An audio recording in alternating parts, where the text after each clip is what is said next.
চাল টাল বিক্রি করতে পারবো না আমি, বুঝছেন? যান। আরে আজব তো, আপনি দোকানে চাল রাখছেন, বিক্রি করবেন না? দাম না জানলে কাস্টমারের কাছে বিক্রি করবেন কিভাবে? আচ্ছা লোক তো আপনারা, আমি বলতেছি চাল বিক্রি করবো না, চলে যান আপনারা। আরে মামা, আপনি আমাদের সাথে খারাপ ব্যবহার করছেন কেন? আমরা তো চাল নেওয়ার জন্যই বলছি। আপনি বলুন চালের কেজি কত? এই ফকিনিরা, কতক্ষণ যাবত বলতেছি এখান থেকে চলে যা, তোদের কিসের যোগ্যতা আছে চাল নেওয়ার? যা। আপনার সাহস কি করে হলো? হ্যাঁ, আমাদের কি ফকিন্নি বলার? এই, আপনি চিনেন আমরা কারা? আর আপনি আমাদের কি বললেন? এই চাউল কেনার যোগ্যতা আমাদের নেই, তাই না?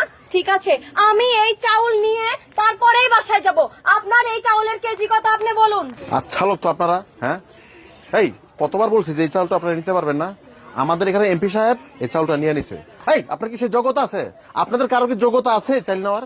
আচ্ছা ঠিক আছে, বলুন এমপি সাহেব কত টাকা দিয়ে এই চালটা নিয়েছে? আমরা যদি তার থেকে বেশি দেই তাহলে কি এই চালটা আপনি আমাদেরকে দিয়ে দেবেন? দেখুন আপনাদেরকে বলছি যে এই চালটা আপনারা নিতে পারবেন না।